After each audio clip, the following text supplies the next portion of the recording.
Welcome back to Heaving Bosoms, the podcast where two best friends recap romance novels while building abs by laughing and yearning for a goofy fictional universe. Gonna love what we love, do it out loud. Stack our shelves with the clinches out. Shout it from the rooftop, can you hear the sound? Yeah. Live your best life, love it out loud. Love it out loud. Hey HBs, we're so happy to have you back. Yesterday, we released part 1 of Impromptu Match, where we met depressed human Taylor and discovered a secret supernatural world full of sexy monsters that exists right under his nose. Y'all, we have been so captivated by this silly, wonderful, super hot series that we just couldn't stop reading. And because it turns out we're also monsters, next week we're going to release 2 bonus episodes about the next 2 books in the series. We just couldn't be stopped. There was no other option. Today, we get the rest of Taylor and Holt's story, along with so many more ballsack jokes, in part 2 of Impromptu Match by Lily Mayne. Here we go.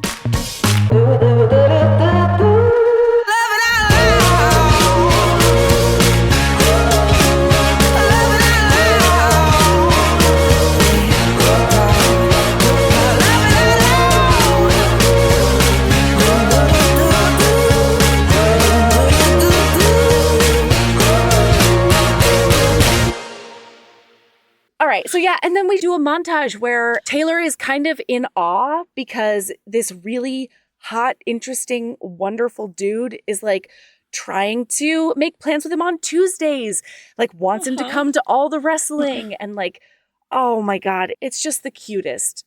And then that Friday he gets a text from Holt who's like, hey, a sleepover at my house this weekend might be kind of fun. Yeah, pack your jammas. And then he's like, never mind, don't pack your jammas. And he says, but bring the cowboy hat. Mm-hmm. God, I just can't get over I cannot wait for Larkin's book because he is so wildly inappropriate. I have so many fucking Larkin highlights. Honestly, it's a good thing that we did this book and not Larkin's book. You know what I mean? If we had done the second book, we would have had a problem. I don't know that we would. Larkin he's different in his own head. Oh my God, you're right. It is in his head. As a secondary character, though, half of my quotes are Larkin. Oh my God, because what we see from Larkin in this book is all of his just bombastic posturing. Yes. About what, a sex god he is and all the business. And then book 2 is sex lessons because Larkin is actually a virgin and, he's worried. He wants to be, good at sex before he starts sexing all the wrestlers. Because he wants to be the sex god of the Goliaths of wrestling. The fake sex god. But in this world, he's talking about the lineup that Holt put together this weekend just for Taylor to have a good show. And he's like, it's a dope lineup, dude. He really pulled out all the stops to impress you. You must have a magic dick, bro. Or a pussy. And he's like, Larkin, that's really inappropriate. And he's like, it's a compliment. I'd be proud as fuck if someone said I had a magic bussy or whatever the Fae version is. A fussy? Fabussy? Hi, Seb. Yeah. Oh, hey, Seb. And Seb's just I don't want to know. But Taylor has been clocking some weird energy between Larkin and Seb. And nobody else is picking up on it. Even his his empath boyfriend. Well, and it's so cute. Well, it's because monsters in this world know that Impen can feel their emotions, so they've gotten pretty good at hiding them. Yeah. But Larkin never hides his emotions, which does come up later because Holt's like, what are you? Dude, you're are hiding you something? What's going on with you? But in this conversation, I just need to share it because Please. It's so fucking funny. Hi, Seb. Hey, Seb. Would you beat someone up for Holt? I guess if he asked me to. What if they had a crowbar? Or what are those flippy knives? I'd be fine. what if they were coming for me? Yeah. Not Holt. And he's like, why would someone be coming at you with a crowbar, Larkin? I don't know. Just if they were, Larkin, if they were coming after you in an effort to get to Holt, then yes, I would. Absolutely, I would. Yeah. Because he says, what if they were coming after me to get to Holt because, like, they know that I'm the best assistant he's ever had? Because, listener, he's the worst assistant that's ever existed in the world. Holt, oh my God, one of the other confessions that Holt did on the first night is that he only hired Larkin because of his bright pink hair. It went well with his brand.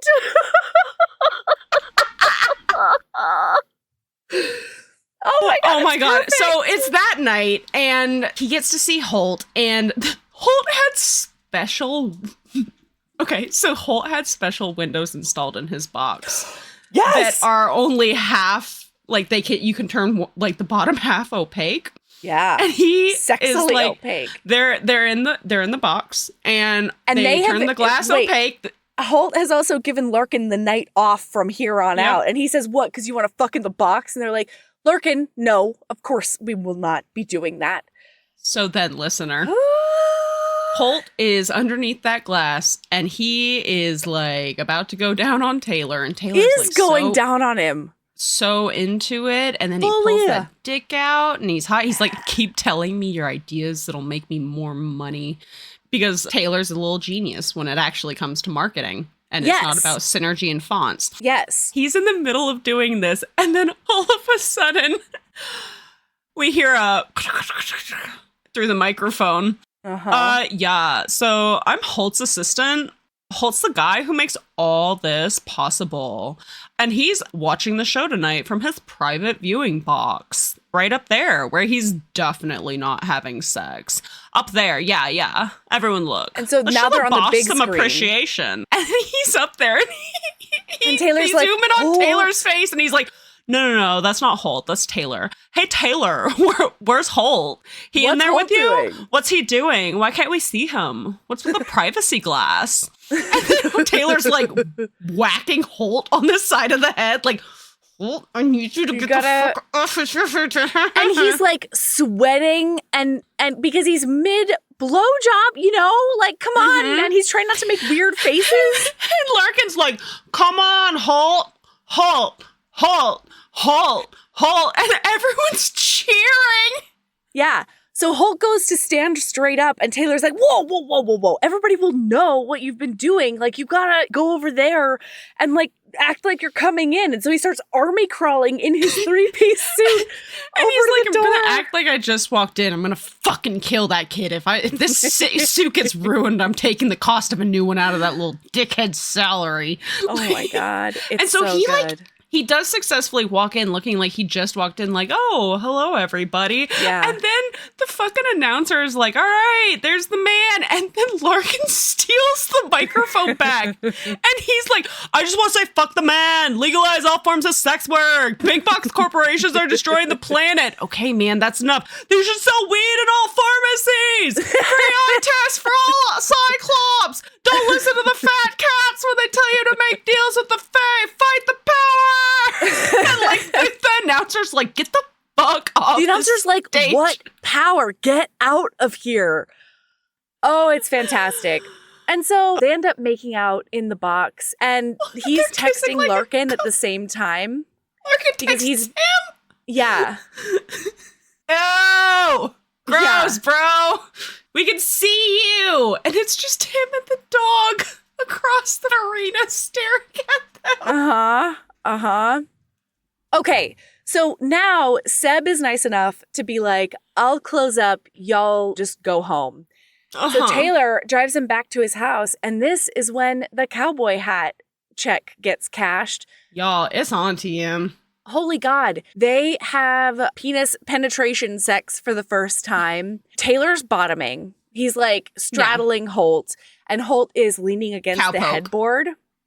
Yes, cowpoke style. And man, it is super, super hot. This is the one and only time they use a condom. And then later on the night, they have like sleepy sex and realize that they didn't use a condom. And so they have like a chat about their statuses and they decide that condomless sex is how they're going to go from there on out. But wow, this is nuts because Holt can feel like the actual sensations that Taylor is feeling at the moment. And Holt I would fuck an empath so fast. Yeah, right? I would be an empath. I mean, I would hope, fingers crossed. Being an in a world in this way seems I want to incredible. be an empin. Yeah. Yeah. So he's pegging his prostate like perfectly. And Taylor keeps on having these really intense prostate orgasms like over and over and over. And so is Holt. And so at one point, Holt is holding on to him and he's like, oh, I'm just coming in my ass. Like it is so cute. At one point, they're talking about the toys that Taylor has because he's like, no, it'll be fine. Like, it's been a while since I've had sex, but I still have dildos. And he's... And Holt says, Holt's like, yeah, you fuck do. yes, you do. I want to ride you. I want to watch you ride that suck shit cup one. Maybe while I'm standing over you with my dick in your mouth while you're only wearing socks and those sneakers. Ooh, those sneakers, you minx. Before I began taking him inside me, I glanced back, stretched out my arm to snag the cowboy hat resting on the bed. Holt snuffled a little laugh as I dropped it onto my head. You don't really have to wear it, he told me with an affectionate grin, smoothing his hands up and down my thighs. I grinned back. I'm riding you in the cowboy hat, Holt. We made a deal. He laughed, but then his brows pinched, eyes growing soft as they gazed at me. His throat bobbed with a swallow before he croaked, Taylor. There's no way that Holt's inner monologue wasn't, I love you, I love you, I love you. I'm in love with you. I can't. I'm so in love with you. And oh God, it's gorgeous. It's gorgeous. So they have this whole sleepover. Holt is like, if you want to stay, during the day and I'll just come get you or whatever for the wrestling. And Taylor's like, before that, they wake up and have morning sex and Holt throws his back out.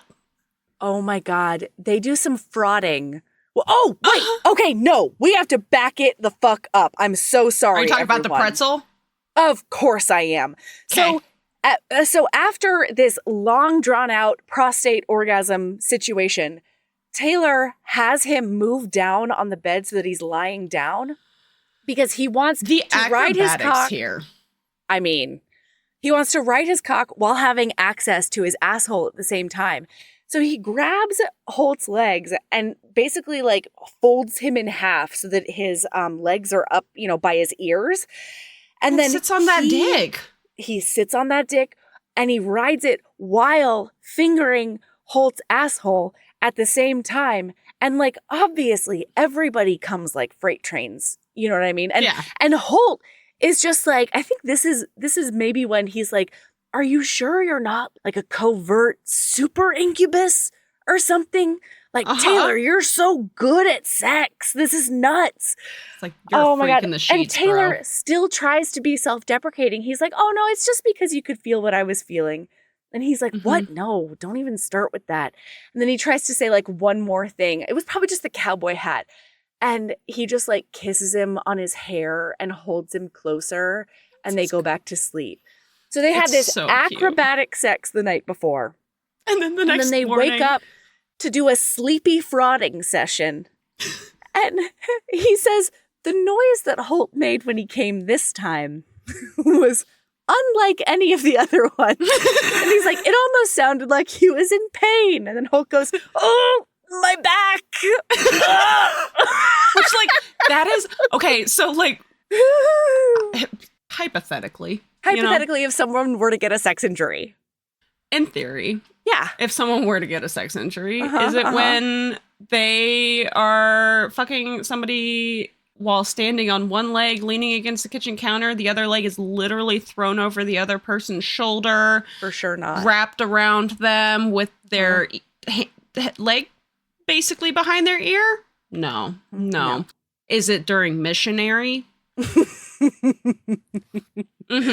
It absolutely is. That's when it happens. It's during missionary. Well, so Holt is like, wait, that threw your back out? And he's like, I'm not limber. I haven't limbered up. Like, all my muscles are cold.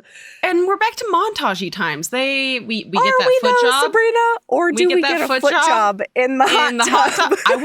Mel, I wasn't Did you care about this? I didn't even care. Lily Mayne is a wizard. No, I'm concerned. Oh, no. Are you starting to pendulum back to the other side of the pendulum? I'm concerned. The reason I'm concerned, I think part of it is that neither of these people are AFAB. Neither of them. Yeah. I can't identify you can't put yourself physically in their bodies. Yeah. Because and even as a genderqueer person, I just don't have a penis, and both of these people have penises, right? So It's the same reason that when I'm feeling particularly dysphoric, I can't do sapphic romance at all with AFAB people or people who identify too closely with woman or non-binary things like that. That's hard for me to read, but MM's fine. That's when you go for the MM Omegaverse. Yeah, it is. Boy howdy. So I just but also I think I was just too busy laughing. I think I was so distracted.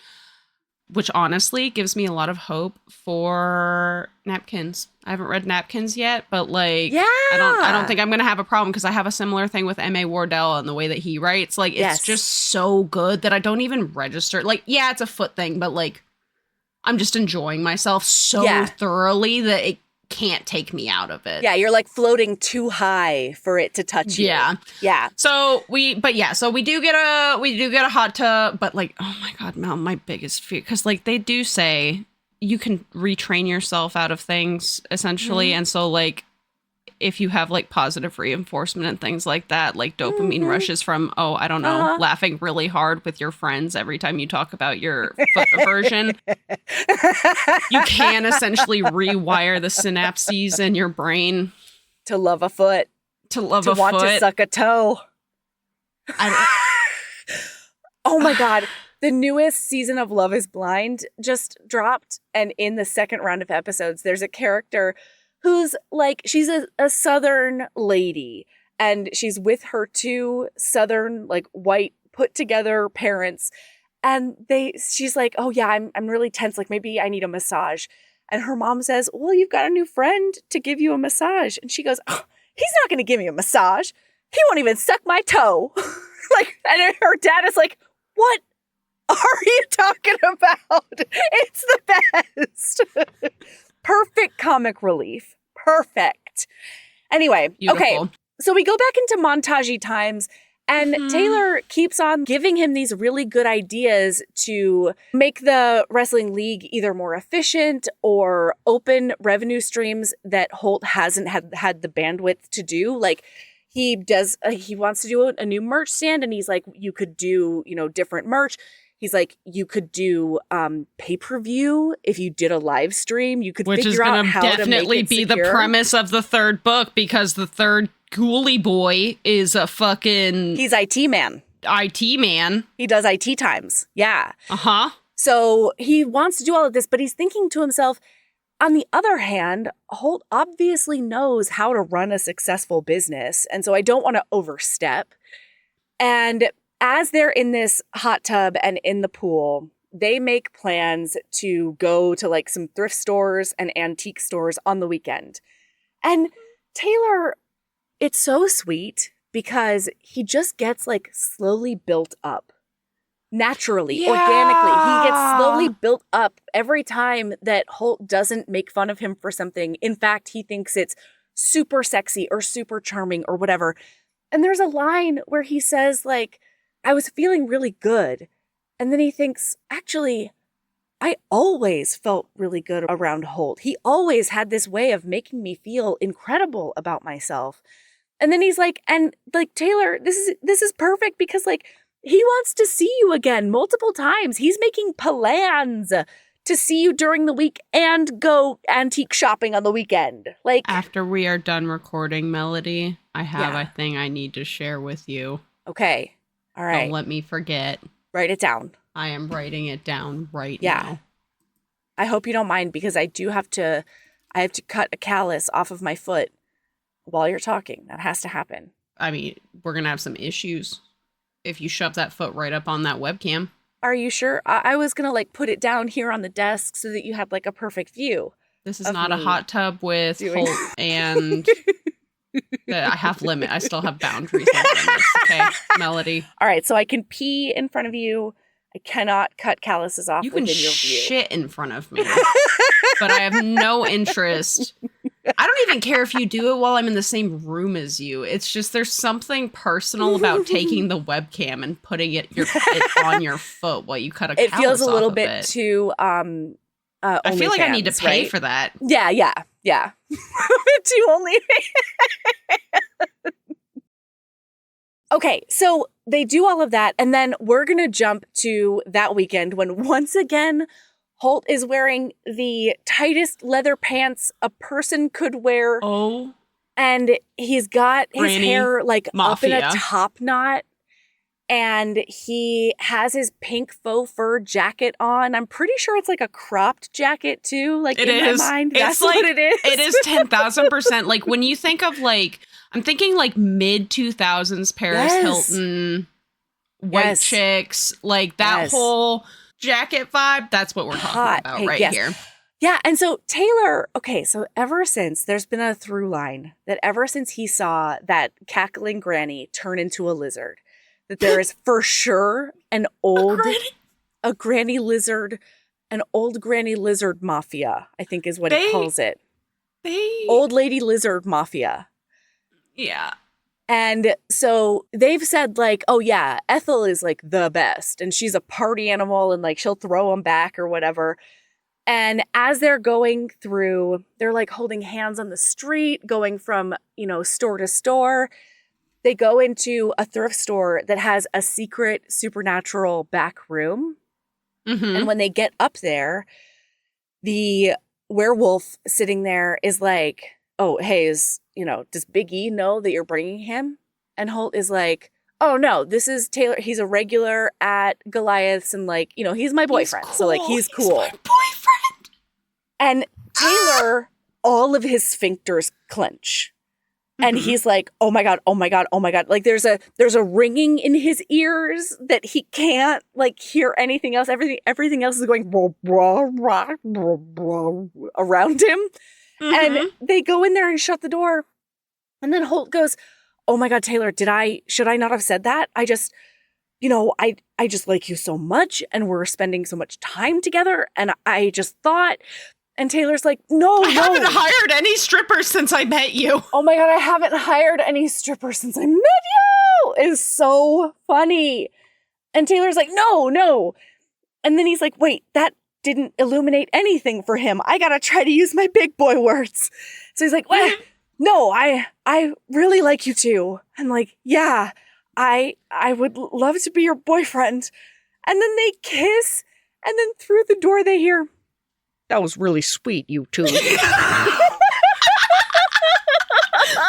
And then so they noticed earlier that they noticed Marcus out and about, and like when he sees his ex for the first time in like 2 years or something. Yeah, and when Holt realizes that Marcus is there, he's like, "Let's fuck against the wall. Where's an alley right now? Let's make out. Let's make out right in front of him. This will show him. He's trying to hike his leg up on him, but he can't really because of his tight leather pants. So they're shopping, right? And and notably, Taylor is like, no. I don't care what he sees or what he thinks. Like he doesn't matter. Like let's just go because he's nosy enough to like approach me, and I don't really want to do that. So like. It doesn't matter. And then as he's turning away, Holt gives him this big smacking kiss. And he pulls back and he says, that wasn't for him. That was for me. And like, it was maybe a little bit for him because I just kind of hate him, but also like, I'm really grateful that he was a total dick and a total idiot and let you go. It's a confusing blend of emotions. He sucks for hurting you. I hate him and I want to thank him. And then Taylor says, if we were to talk like that, I would thank him too. Like, this is so much better than any of that. So they go he ends up finding go some shop. incredible retro The clothes. tackiest green suit. I mean, he wears it in the second book, and it's the best thing that's ever happened to me. I want him to wear it. Yeah. Holt is a character. He's a style icon, I think is what you meant to say. Yes. So they finish shopping, and Marcus is in the shop. And In the line in front of them. Big E is also there and sees this like real awkward because interaction. He figures out that Big E is the lizard granny. And so he's like, oh my God, lizard granny Mafia is definitely a thing. Her name is Big E. Her name's Ethel. Her name is Ethel. Oh my God. And so after he leaves, so like they have this like awkward back and forth where Marcus is like, oh, who's that? And he's like, oh, this is my boyfriend. No, I'm so sorry. Let me rephrase all of this and all of the way that I inflected that. Thank you so much. Because Taylor is like, oh yeah, hi Marcus, I hope things are going well. And Holt's like, I'm his boyfriend. Sup? No, all Holt says, he like stares him down, and because he's like, oh yeah, this is my boyfriend. And then Holt just stares him down and he goes, sup. And that's it. so much disdain in his voice. Uh-huh. And then he says, he tells him that the surfer dude has started DJing, and Holt says, oh really? Does he incorporate any animal noises into his work? You know, like maybe a dying chicken? And Marcus is like, what? Oh God, it's incredible. And then after he leaves, yeah, Big E is like, well, that was weird. Do you want me to take care of him, boys? I'm going to get my girls to go pay him a visit. And he's like, no, thank you. He's nothing. He's nobody. And then Holt grabs his ass. He's like, I was right. Oh my God, the Granny Mafia is real. The Lizard Granny Mafia is real. Red alert. Like, Red that's alert. Who are the girls, if not the rest of the mobsters? But he says, like, no, don't worry about it. He's nobody. And then Holt grabs his butt and he's like, yeah, that's right. Yeah, you know it. He's nobody.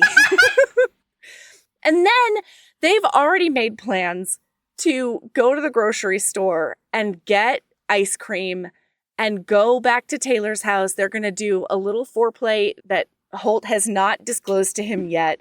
And then afterwards, he's going to make an ice cream sundae out of his dick. Yeah. So the foreplay that he wants is he wants to watch Taylor iron all of his underwear wearing nothing but sneakers, socks, and a butt plug while he watches. And they do. And then oh my God. And then they have some wild and crazy sex. And then there's a knock. And it's the EDM guy coming over to be like, hey, look, man. Hey, man. This is when I have to sleep. Like, and old Taylor would have been like, oh my gosh, I'm so sorry. But this Taylor is like, yeah, I will take that under consideration. But you know that 3 a.m. is when I need to sleep, right? And he's like, well, I got to practice, like whatever. And he's like, yeah, well, I need to live my life during the day. So, think about it. By the way, I just need to say, Holt is filthy. In the craziest kind of way. Because so they have sex, right?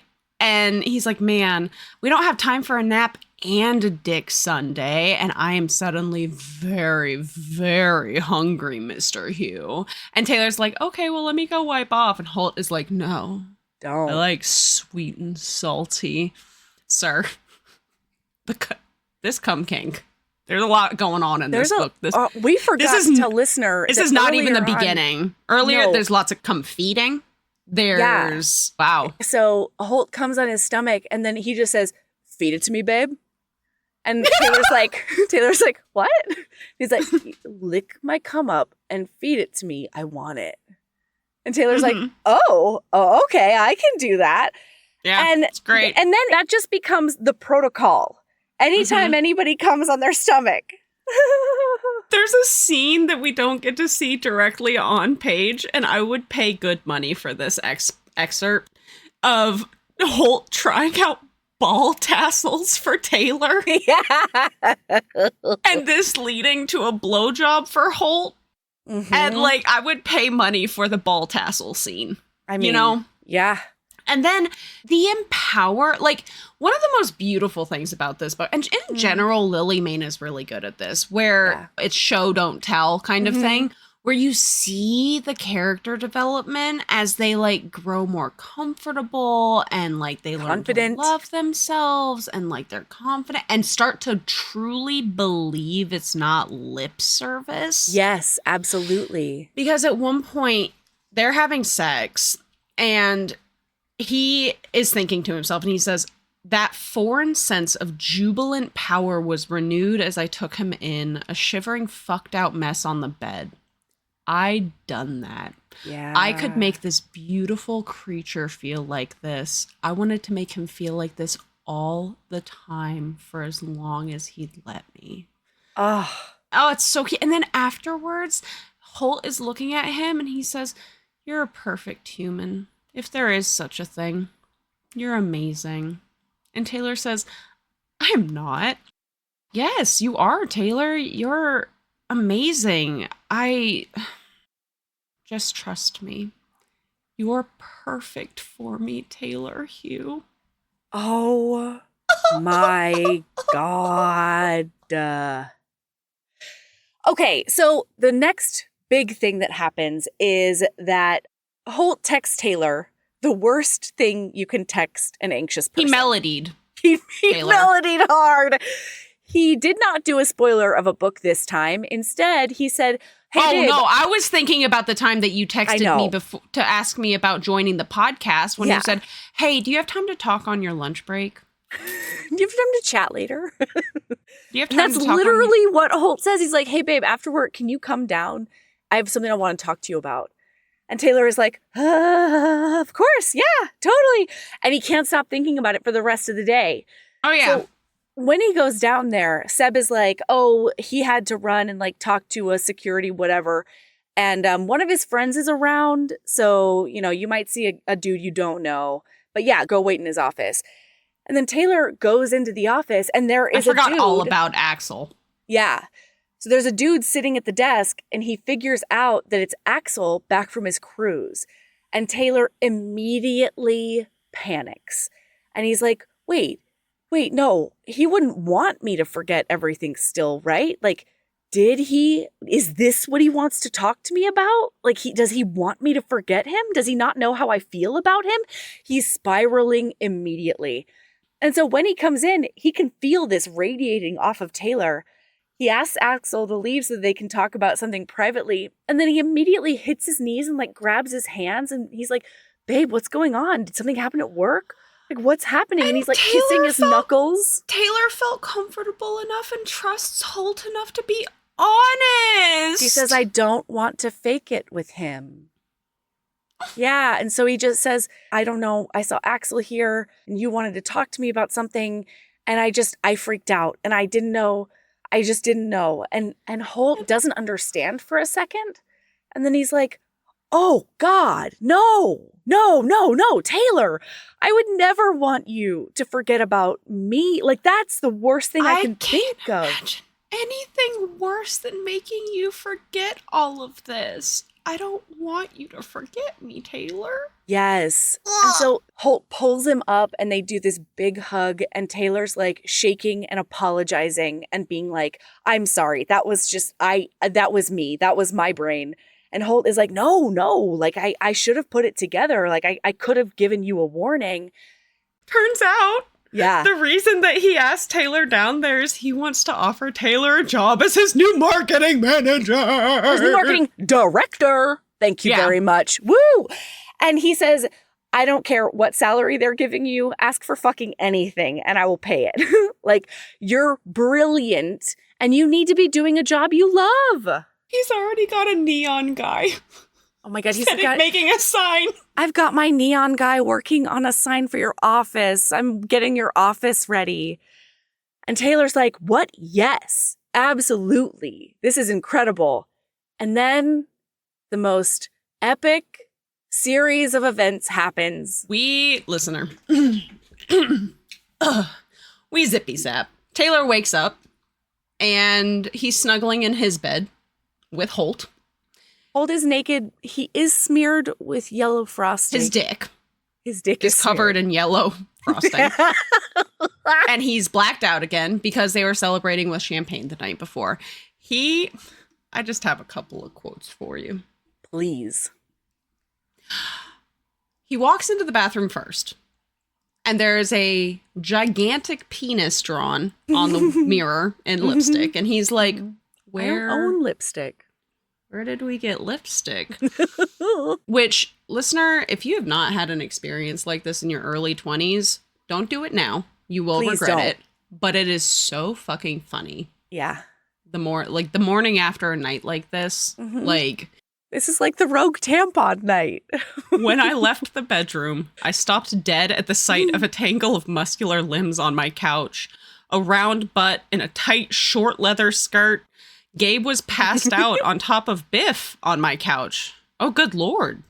They'd come with us. And so I jumped when I spotted Kate curled up, fast asleep on top of my refrigerator. He's a moth person.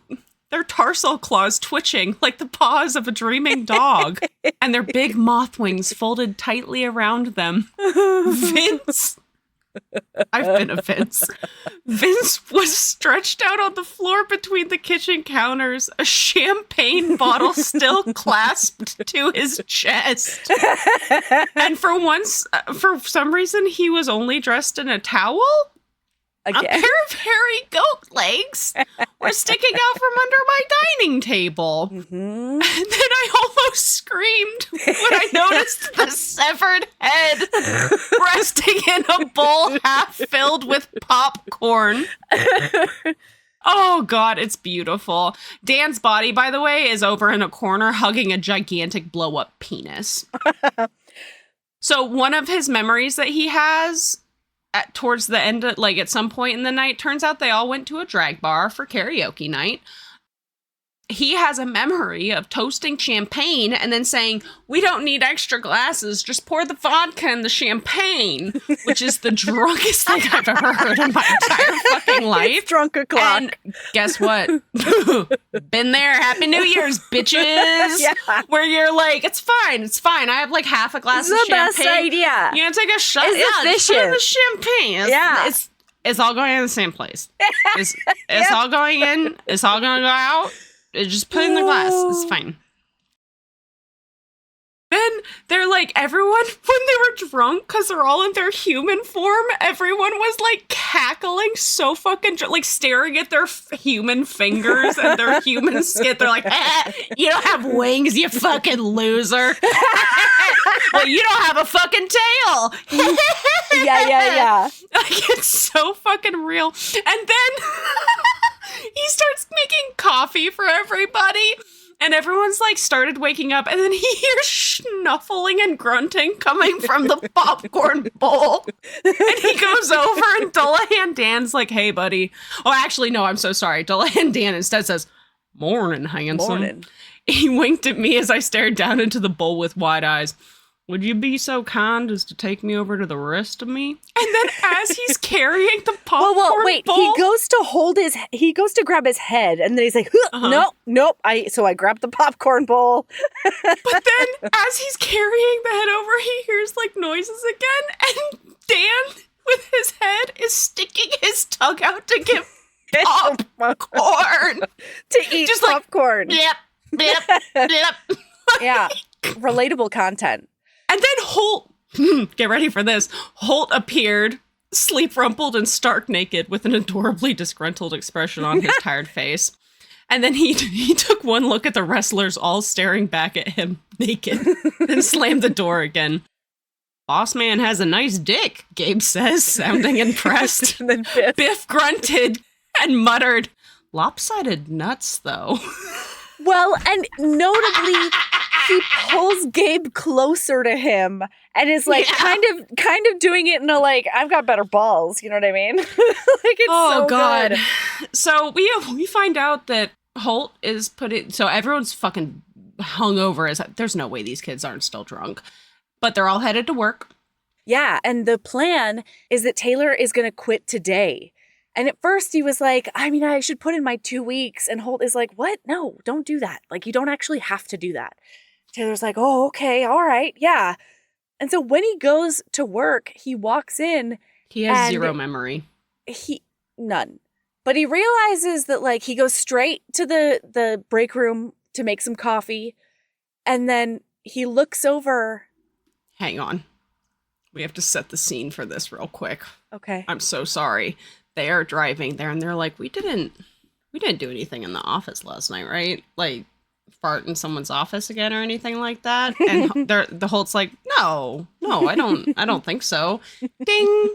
And Holt checks his phone in the car. And it says, okay, that's from the guy I use for printing services.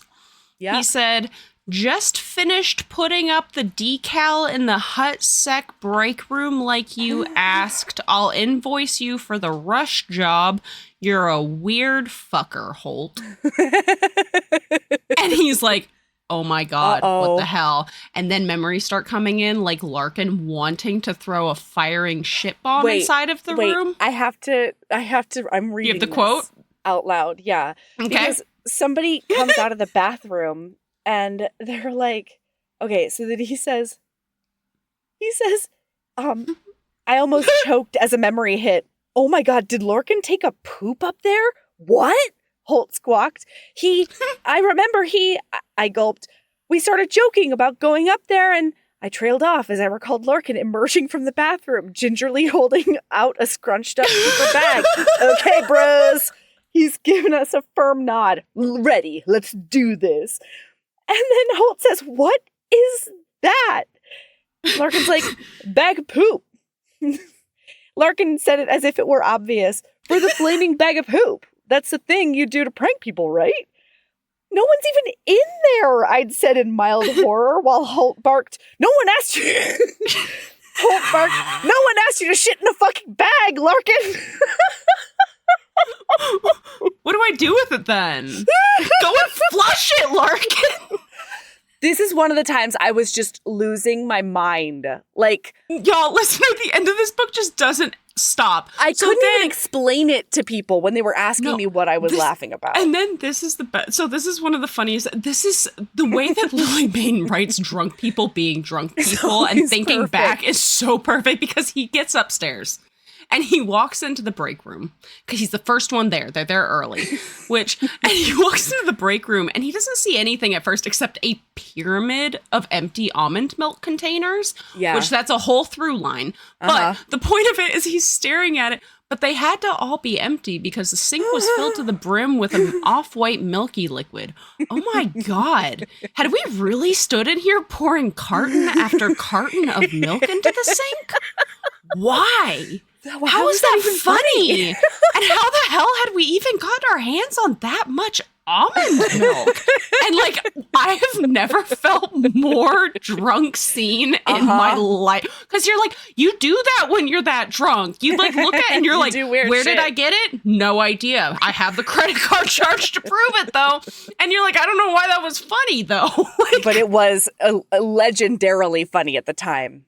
And then he turns around and the decal is a gigantic 6 foot tall photocopy of Holt's balls, including his piercing. Included. And then as he goes out, he sees hundreds of these photocopies, including another one of his butt. He's still inside of the fucking break room when Sharon walks in. Oh, yeah. And the HR guy, Tim, walks in and he's like, oh, good morning, show. No. Oh, no. No. What is this that? Is a violation. Sharon piped up. Tim, it's a pierced. Please vacate the room immediately, you two. This is HR violation, gross misconduct, sexual harassment, Shirley. Oh, God. I'm so sorry you had to see this, Sharon. This is completely inappropriate. I assure you I will find the culprit of this obscenity. Oh, it's just testicles, Tim. Testicles have no place in a work environment. Unless they're on the workers. and then even then I would never discuss my testicular situation in the workplace. And then they walk out of the break room. Okay, and I just need everybody to know that Taylor texts Holt at some point telling him that there's a giant decal of his nutsack. And Holt says, if you get a chance, I know this might be tough, babe, so like no pressure, but if you get a chance, it would be really hot to have a picture of you licking it. You know what I mean? So like, think about it. We get out into the rest of the room, and there are photocopies everywhere of these balls. And Tim is having a goddamn conniption, like running around. He's like, everybody stop, don't drop it. Just don't look at it, throw it away. This is an HR violation. Well, and then they go into his boss's office and realize that is just plastered wall to wall with Holt's asshole. Like he gets a totally different bespoke photocopy situation. And they have a whole scene where, oh my God, this person walks in and they're like, delivery for Hot Sex Corporation? Hot Sex. And then he's like, and Tim walks up and he's like, what is that? No, we didn't order that. What is this? Get that out of here. It's a gigantic neon sign that says Hot Sex. And they're like, we were told to hang this. And Tim is like, we do not accept that. We do not accept that delivery. Nope. Return to sender. Oh my God. And like he remembers Holt like trying to clamber. So everyone's in the copy room and Holt's trying to clamber. He's half naked. And he's like, protect my modesty. Don't look at me. Yeah, Larkin, don't look at my balls. Naked. Okay, and then he looks over and one of his coworkers, Gary, opens a jar and then like recoils a little bit. And then Taylor goes, oh, I remember Larkin farting into that jar. And then he has a special signed picture of the balls and it says, would you do me the honor of putting these in your mouth? HXXX. And then, my God, it's so beautiful because like everyone's like, my computer's missing. My mouse is missing. I don't have a stapler. My whole desk is gone. Yeah. Yeah. Because they remembered, I think it was drunk Seb, carrying the desk out of the room. Yeah. So Tim is still trying to like, you know, hide the eyes, especially of the women. And Sharon's like, I mean, Tim, we're adults. We've seen a scrotum before. And then Taylor is standing there and he just sort of whispers, I quit. And then his Lance is like, what's that, bud? What? It's like, I quit. I quit. I quit right now. Taylor, did you just say that you're quitting? Yeah. And Tim is like, well, you have to submit that in writing and then we will get your 2 weeks. And he's like, nope, absolutely not. Fuck that. Fuck my contract. Yeah, he says, if you want your last week's pay, and then he goes, I think I'll be all right. And then, but why? Sharon wailed. Because I've always hated it here. I shrugged. I don't even know what we do. And I don't know what synergy means. And then one of the girls is like, I don't know what synergy means either. Yeah. And so he's like, hey, it was great to work with you, Mindy. You were an awesome coworker. You were an awesome coworker. Thank you so much. On his way out, he points to the break room and he goes, by the way, those are my boyfriend's balls. And then he goes, and one more thing. And a hush falls over the entire crowd.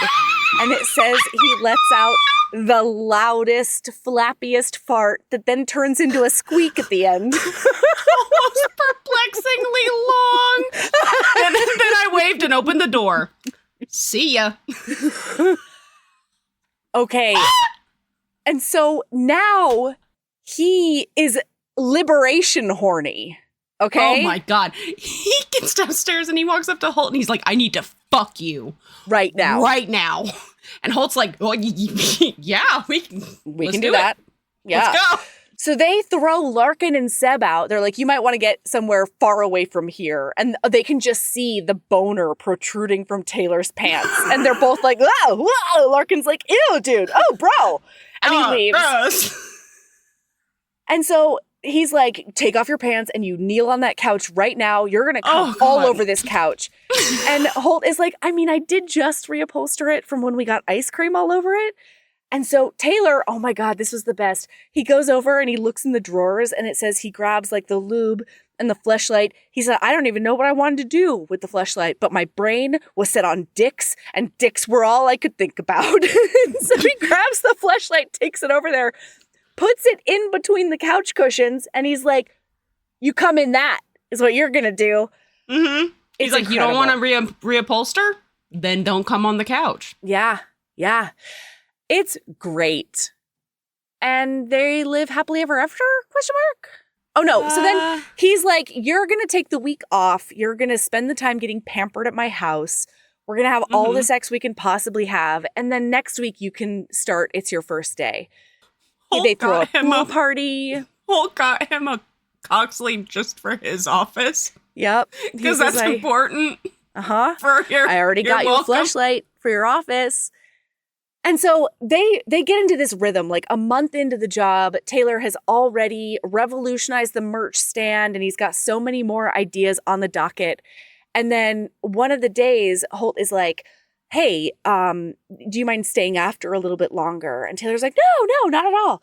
And he asks him to come to the ring later, or to come to the box later on.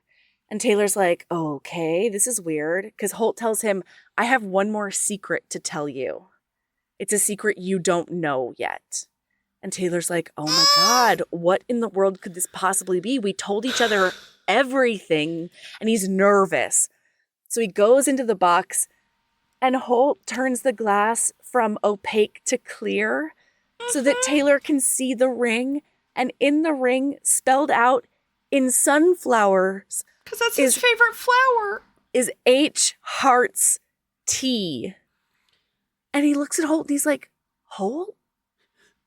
And he's like, yeah, Taylor, it's a new secret.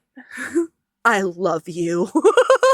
And then he's like, and then Taylor looks at him and he's like, this is so sweet. And Holt's like, I wanted to do something a little extra to tell you. And Taylor says, it's appropriately extra. Still romantic, but at least it's not the wrestlers spelling it out with the letters painted on their asses. He froze, then huffed in exasperation. Fuck! That would have been so much better. You see, this is why I hired you as our marketing manager, babe. That's right. That is right. And they live happily ever after, and it's the fucking best. And the next book, the timelines overlap a little bit. So, like, we get the pool party and we get a couple of the other things from Larkin and Seb's point of view. Oh, I cannot wait. Wonderful. I'm literally getting off of here and I might listen to it again for the third time. Is the third book out yet? Yes. It's out in ebook. Yes. No. Yeah, it's not out in audio yet. Damn it, I'm on an audio kick right now. I know. When does the audiobook come out? I don't know. So, Sabrina, what is your lady love? My lady love is less than 1 week ago. My best friend of 14 years got married in England. Ooh! And I flew out there for the wedding. I helped set up for the wedding and did all of the things, and seeing them with the little love of their life was like so beautiful. And like being there to like be a part of this happy, joyous next step in this next journey of their life. Cause like we both got adulty, you know, in the last couple of years. And like with the 6-hour time difference, we just don't talk as much and things like that. And I like last year I saw them when I went to visit England for 2 weeks, and I got to stay with them for a couple of days, and it was wonderful. This was before they had proposed, but they did tell me that they were planning on doing it while I was there. And I was like, oh my God, I'm invited to your wedding, right? And they're like, well, yeah, but like, you live in the States. I'm in England. And I was like, I don't give a shit. And they're like, I mean, if you really want an invite to the wedding, I'll totally invite you. And I was like, 10,000%, let's fucking go. Yeah. And so I got the invite, and like with like life stuff, I just wasn't sure with like job changing, vacation time, money, et cetera, et cetera. And then things have just kind of came together over the last couple of months where I could go suddenly without even having to worry about it. And so I did. And I was sick, so I had to like postpone my leaving a couple of days. Mm-hmm. And so I literally landed in England Thursday at 1 p.m. and then flew out Sunday at 4 p.m. I was in England for 75 hours. I'm never fucking doing a turnaround like that ever again. I say that now. You're a superhero. When I have forgotten in 6 months how miserable that was, I'll probably do it again one day. But anyway, it was just really wonderful. And like being able to work while I was there and do things, I didn't have to like take out of my life to do it. And so I think that I'm just going to kind of keep an eye on like plane tickets, like cheap ones, you know, where it's like, hey, look, you could go spend a week in England for, you know, like a $400 round trip ticket. And I'll be like, yeah. Okay, bet. Let's fucking do it. Especially since you didn't get to stay at that fancy B&B you wanted to stay at. Yeah, that too. But yeah, it was just, of course, I was a hot mess. The photographers loved that I was a crier. Yes. At one point, I did have my face bent down. I was basically stripping in the audience of this ceremony because... Okay, wait, let me tell you real quick. I had like a dress that had like a sash, and I forgot to bring tissues with me to sit down. And so I'm sitting there and I'm just like water falling down my face. And so I ended up untying my sash and like mopping my face with my dress. Oh my God. There's a picture from the front where you can see the brides. And then, like, everybody else is, like, looking all thoughtful and, like, loving and sweet. And then I'm just there sitting in the middle of this sea of, like, relaxed, tearing up, but, like, relaxed people, ugly crying. Because I was just so happy. And it was just getting to meet all of these friends that my best friend has been talking about for over a decade. I've never met any of these people in person. And like getting to meet their friends and their family, and all of them knew who I was. I'd get introduced and they'd be like, "Oh my God, you're Sabrina from America?" Aww. And I'd be like, "You know who I am?" And they'd be like, "Duh, Holly talks about you all the time." And I was like, "Oh!" It was just really wonderful. It was just beautiful. Awesome. That's my lady love. I have zero regrets. Love it. It was probably the best thing I've done this year.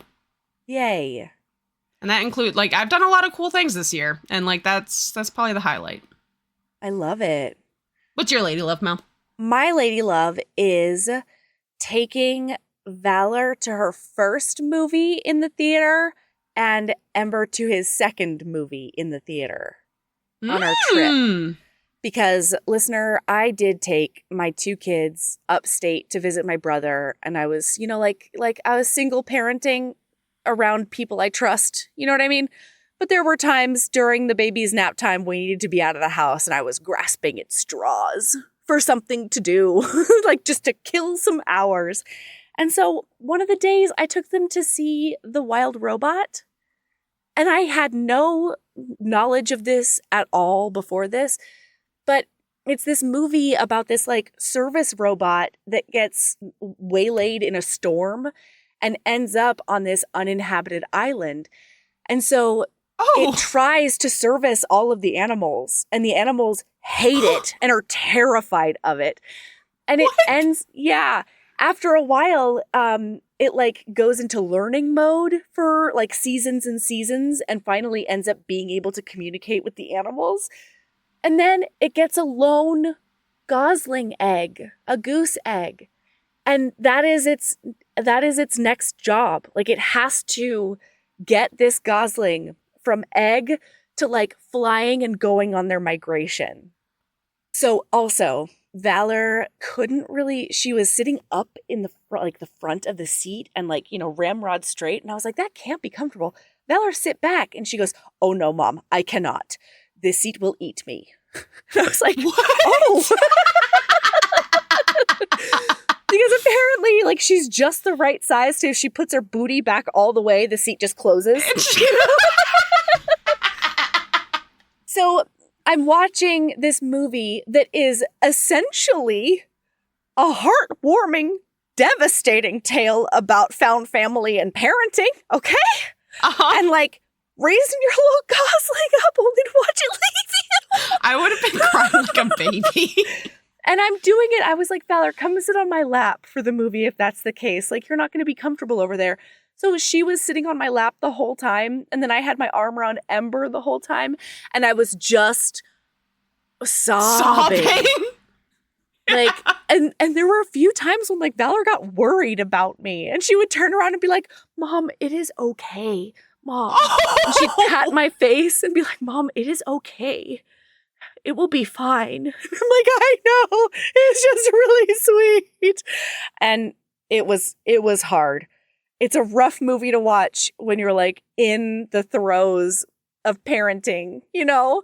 But it was also so beautiful and it was perfect and it was the best time. And it was Valor's first theater experience. That's so cute. Yeah. It was God, really, really fun. I don't know the last time I was in a movie theater. Same. Yeah, Michael took Ember to his first movie. They went and saw Mario together, but Valor wasn't old enough at that time. And so, yeah, I don't know the last time I was in a movie theater, but this was very fun. It was great. And there were like 4 other people in there, and we were all very spread out, and it was amazing. That's the best. People are like, I want to go there opening weekend. And I'm like, I want to go see that movie the last weekend it's in theaters. Absolutely. Actually, I'd rather go on a Monday morning. Yes. The last week that it's in theaters. Mm-hmm. All right, everybody. Keeping a badass. And love yourself as much as you love a neon sign for the occasion. As much as you love putting a decal of your ball sack up on the wall of your terrible job. As much as you love filling your boss's office with your dairy farts. As much as you love just blepping popcorn up because you ain't got no hands. You know what? Keeping a badass and love yourself as much as you love the comfort that these two got with each other because of this lightning highway of let's share all of our deepest secrets. God. Like, let me tell you, listener. And the acceptance that both of them feel. They lucked out. Doesn't always go this way. Doesn't always. No, it does not. But if there were 2 more deserving people. Couldn't find them. Yeah. Love yourself as much as you unabashedly love lemon desserts. What the fuck, Taylor? A lemon tart, I'll give you that. But lemon cake, Lily Mayne's correct on this one. Fucked. Lily Mayne's on the right Melody side of on this one. And Lily Mayne. You heard it here, folks. Melody Carlisle and Lily Mayne are monsters. And not the fuck kind. And not the probably the fuck kind. But like, fuck you. Love yourself as much as... No, Mel. Love yourself as much as you love receiving but never seeing your very first and only dick. Yeah! Bye! Bye!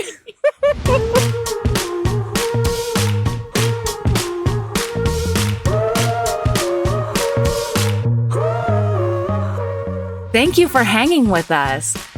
We'll be back next week with our annual Veterans Day episode, Frisco's Kid by Suzanne Brockman. Heaving Bosoms is produced by us, Melody Carlisle and Sabrina Bradley. Editing is done by me, Melody Carlisle. Our theme music is by the incredible singer-songwriter Brittany Fonts, and our art is by the ultra-talented author Kate Pryor. If you like our show, remember to follow us on your favorite podcast app, rate us 5 stars, and leave a review. That one small action is a huge way to help the show. If you want to get in touch with us for advertising inquiries or anything else, you can email us at heavingbosomspodcast@gmail.com. If you want more of us, visit patreon.com/heavingbosomspodcast. You can also find us on Instagram at Heaving Bosoms, on TikTok at Heaving_Bosoms, and in our Facebook group, the Heaving Bosoms Geriatric Friendship Cult. See you Monday.